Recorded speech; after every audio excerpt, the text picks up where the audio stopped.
हमीरपुर में आई बाढ़ का जायजा लेने पहुंची केंद्रीय मंत्री साध्वी निरंजन ज्योति।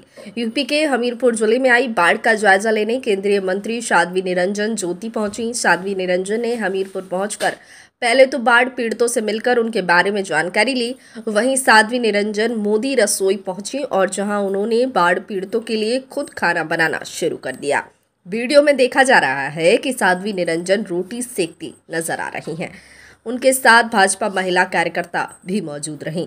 आपको बता दें, हमीरपुर जिले में यमुना और बेतवा ने अपना रौद्र रूप दिखाया था, जिसमें 114 से ज़्यादा गांव जलमग्न हो गए थे। साथ ही सैकड़ों हेक्टेयर फसल सड़कर नष्ट हो गई है, जिससे लोग सड़कों पर आशियाना बनाकर रहने को मजबूर हैं। साध्वी निरंजन ज्योति बाढ़ पीड़ितों के लिए मिलने पहुंची। हमीरपुर पहुंचकर सबसे पहले बाढ़ पीड़ितों से मुलाकात की और हर संभव मदद का आश्वासन दिलाया।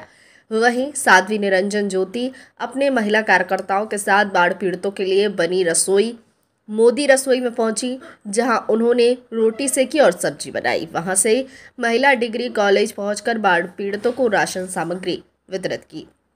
इस दौरान साध्वी निरंजन ज्योति ने कहा कि वे खुद यमुना किनारे रहने वाली हैं। बाढ़ का लोक जीवन पर क्या असर होता है यह वह भली भांति जानती है। राज्य सरकार लगातार पीड़ित लोगों की सहायता करने के लिए अपने मंत्रिमंडल को भेज रही है और लोगों को सुविधा उपलब्ध करा रही है।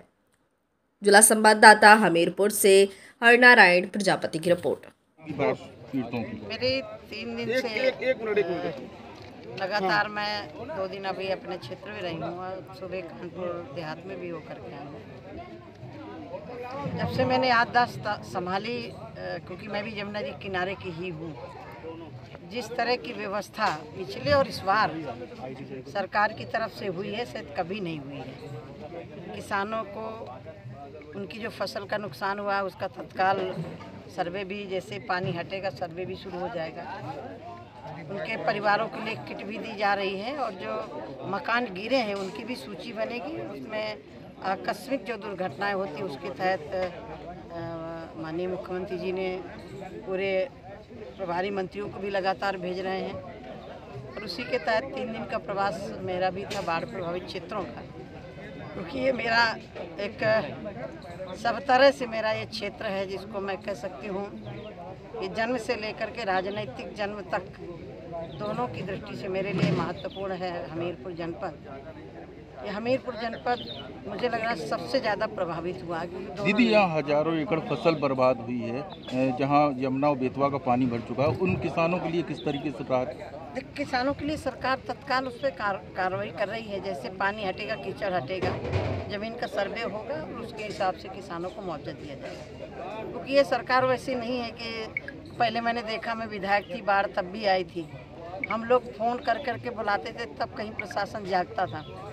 हम अपनी तरफ से जा कर के कुछ करते थे। मुझे याद है 2012 में जब बाढ़ आई थी, सपा की सरकार थी, पूरे बंधा में और यहाँ लोग पड़े हुए थे। मैं जब लखनऊ से लौटी रात 11 बजे, उस समय तक कुछ बांटा नहीं गया था। 3 लोगों के किट बांट के और ये कह दिया गया था कि पूरे को बांट दिया गया। सहताध्यक्ष जी थे मेरे साथ में।